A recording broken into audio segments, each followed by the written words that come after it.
ሰላም ጋይስ እንዴት ናችሁ? ትላንትና በነገርኳችሁ መሰረት እንደሚሰበሰብ ነገራችሁ ነበረ። አሳክተናል። ዱቄት፣ ልብስ፣ ሁሉም ነገር መጥቷል።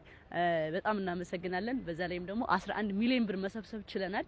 ቴንክ ዩ ሶ ማች። እንደምንልከውም ቃል እንገባለን። በጣም እናመሰግናለን። ቴንክ ዩ ሶ ማች። እንወዳችኋለን ጋይስ። ሰላም እንዴት ናችሁ? ፍጻጽ ላይ በረሃ ምክንያት ብዙ ሰው እያለቀ እንደሆነ ሁላችንም እናውቃለንና እባካችሁ እንድረስላቸው። እኔ በበኩሌ ሂጄ ያቅሜን ለማድረግ ተዘጋጅቻለሁ እና ይሄን ቪዲዮ ሁላችሁም ሼር ያደረጋችሁ ላልደረሰው ሰው አድርሱ፣ እንድረስላቸው እላለሁ። አመሰግናለሁ። ከሚገባሽ በታች ከምችለው በላይ እስኪ ወድሽ ልቤ ደስ በሚል ስቃይ ፍቅር ካንቺ ሰው እየደጋገመኝ በወድሽ አልሰለችሃለኝ ብናገር ማሳመኛል ፍቅር አቅም ከልክሎኛል ግን እኔ ደጋግመኝ ስንቴ ወጥቶ ስንቴ አከመኝ ልቤ ደጉ ልቤ ገብ የሰመጠው ከባህሩ ምን ያውና ሳቆች ብለሽ ደምቀሽ ትታያለሽ ደሞ እንዴት ታምሪያለሽ አንቺማ ምን አለብሽ የኔን ልብ አንጠልጥለሽ ይዘሽ ትዞሪያለሽ እኔ ግን አንቺን ብያለሁ ተከትዬሽ መጥቻለሁ ደሞ ነገም በሄድሽበት እሄዳለሁ እኔ ግን አንቺን ብያለሁ ተከትዬሽ መጥቻለሁ ደሞ ነገም በሄድሽበት እሄዳለሁ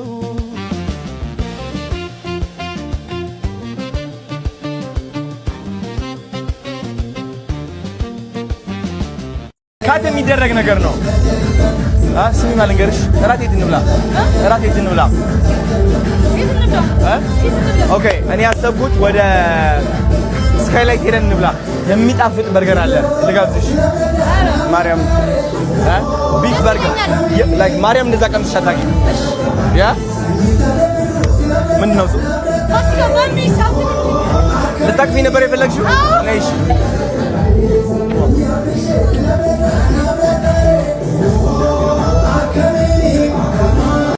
ጋይስ አሁን እንግዲህ ከማን ያዘዋል ጋር እያወራን ነበር ስለ ትናንትናው ታላቅ ሩጫና አንድ ነገር ልነግረው ፈልጋለሁ። ምን እንዳስተዋልኩኝ ትናንትና አብሮነታችንና አንድነታችን በስፖርት ነበረ። በጣም ነው የሚያምረው። እኛ ባይዘው ኢትዮጵያውያን ማለት ነው ስንፋቀር እንዴት እንደሚያምርብን። ኢትዮጵያ ባለፉት ጊዜያት ትንሽ ከፍቅር እየራቅን ነበረ። አሁን ግን ወደ ፍቅር እየተመለስን ያለ ነው። አሁን ደግሞ ለኢትዮጵያ ሕዝብ አንድ ቻሌንጅ መስጠት ፈልጋለሁ። ራሳችሁ ላይ እግዚአብሔር መመልከት እንድትፈልጉ ከመመልከትም በላይ እንድትፈልጉ ሆን ብላችሁ ቁጭ ትሉና እስኪ እኔ ላይ እግዚአብሔር ልፈልግ። እግዚአብሔርን ራሳችሁ ላይ የምትፈልጉ ከሆነ ፍቅርን ታገኛላችሁ። ግን ሌላው ቻሌንጅ የሚሆነው ምንድነው? ከራሳችሁ አልፋችሁ ካጠገባችሁ ያለ ሰው ታክሲ ላይ ተሰልፎ ያለው እሱን ተመልከቱትና እግዚአብሔር ፈልጉለት። እስኪ መጥፎነቱ በምንም ተአምር ሊታያችሁ አይችልም። እሱን ሰው ማወዳደቅ አትችሉም። because ፍቅርን ነው እየፈለጋችሁት ያላችሁ። ሰው ብቻ ላይ ሳይሆን የረገጣችሁት መሬት ላይ ያያችሁት ዛፍ ላይ እግዚአብሔርን መፈለግ ልምዳችሁ ይሁን። ከዛ ምንድነው የሚፈጠረው? ኢትዮጵያ ትለመልማለች። ኢትዮጵያ በፍቅር ነው የምትበለጽገው። የበለጠ አይደል? አንድ እንሆናለን ሁላችንም ማለት ነው። ስለዚህ እግዚአብሔርን እንፈልግ እርስ በራሳችን እንታስባለን። ኤግዛክትሊ እንደራሱ አድርጎ ነው የሰራን አምላካችን። የሱ አካል የኛ አካል ነው፣ የኛ አካል ደግሞ የሱ ነው። ጸጥ በልና እኔ እግዚአብሔር አምላክ እንደሆንኩ እወቅ ይላል። ልባችን ላይ ነው ያለው አምላካችን፣ መንፈሳችን ላይ ነው፣ ውስጣችን ላይ ነው። ያ ኃይል ነው ትክክለኛው መንቃትና ያን ስታየው ሁሉ ነገር ውስጥ ያለውን እግዚአብሔር በቀላሉ ማየት ትችላለህ። አሜን። ያን ደግሞ አዶኒ እጅግ በጣም በአማረ ሁኔታ እያደረገ ነው። በጣም ነው የኮራውብህ። ይሄ የፍቅር ብርሃን በእያንዳንዱ ሰው ልብ ውስጥ እንፈልግ። በጣም ነው አመሰግናለሁ። ባይዘው ትልቁ ቻሌንጅ የሚሆነው ምን እንደሆነ ታውቃላችሁ ጋይስ? እንደዚህ መንገድ ላይ ያለፋችሁ እያለ የማይሆን ነገር የሚያደርግ ሰው ካያችሁ፣ ወይስ ለምሳሌ ሱስ ውስጥ ያለ ሰው ሊሆን ይችላል፣ በብዙዎቻችን እንድንኮንነው የሚያደርገን ነገር የሚያደርግ ሰው ካያችሁ፣ እሱ ውስጥ የምታዩት ያ መኮነን ያለበትን ጸባይ ሳይሆን ምንድነው የምትፈልጉት? እግዚአብሔርን መፈለግ ጀምሩ። እናንተ የምትጠየፉት ቦታ ላይ እግዚአብሔርን መፈለግ ጀምሩ። የዛኔ ከመጥፎ ቦታ ፍቅርን ማውጣት ትለማመዳላችሁ። አትፍረዱ ነው አይደል የሚለው ቃል ወራሱ። አትፍረዱ፣ በቃ አትፍረዱ። አለመፍረድ ፍቅር ነው። ባይዘው በቃ አለመፍረድ ማለት ፍቅር ነው ማለት ነው። ምክንያቱም ሰዎች ክፉ ነገር እንዲያደርጉ የሚያደርጋቸው ውስጣቸው ውስጥ ያለ ክፉ ኃይል ነው እንጂ ሰዎች አይደሉም። ሰዎች ንጹህ ናቸው እና ቅዱስ ጳውሎስ ምን ይላል? የምፈልገውን አላደርግም የማልፈልገውን ሳደርግ እገኛለሁ። ይሄን የማደርገው እኔ አይደለሁም በእኔ ውስጥ ያለ ኃጢአት ነው ይላል። ሰው ሲሰርቅ፣ ሲዋሽ፣ ሲበድል፣ ሙስና ሲሰራ፣ ሲያስጨንቃችሁ ሰውየው ሳይሆን ሰውየውን እየተጠቀመ ያለ ሌላ ጥቁር ዳርክ የሆነ ኢነርጂ አለ። ሰውየውን ከሰይጣኑ ነጥላችሁ ይዩትና ሰውየውን አፍቅሩት። በውስጡ ያለውን ሰይጣን ብትረግሙት ይሻላል ማለት ነው። ስለዚህ አለመፍረድ ፍቅር ነው። እስቲ ዛሬ የሆነ ሰው ክፉ ነገር ሲያደርግ አይተን እንረዳው፣ ሳንፈርድ እስቲ እንለፍ። ዛሬ ለያያቸው በቃ ሁለቱ መለያየት አለብን። እግዚአብሔርን ብቻ ነው ፎከስ የምናደርገው።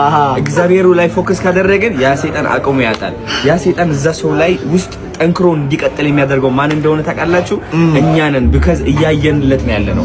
ስለዚህ አንይለትና እግዚአብሔርን ብቻ እንፈልግለት።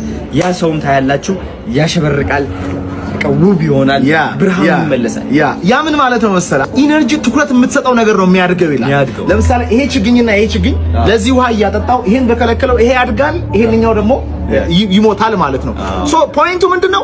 ክፉ ነገርን ሰዎች ላይ የምናይ ከሆነ ክፋታቸው እያደገ ይመጣል። ጥሩ ነገር የምናይ ከሆነ ደግሞ ጥሩ ነገራቸው እያደገ ይመጣል። የአለቃችን፣ የእህታችን፣ የወንድማችን፣ የዘመዳችን ሶሻል ሚዲያ የምንከተላቸው ሰዎች የሀገራችን ይብን ፖዚቲቭ ነገር ላይ የምናይ ከሆነ ፖዚቲቪቲው እያደገ ይመጣል ማለት ነው። ሞክሩት። በጣም የምትጠሉት ሰው ካለ ካጠገባችሁ የማይመቻችሁ እዛ ሰው ላይ እግዚአብሔር ፈልጉና ሰይጣንን ታሸንፉታላችሁ በቀላሉ ማለት ነው። Thank you so much. It's great awakening. Thank you so much. አመሰግናለሁ።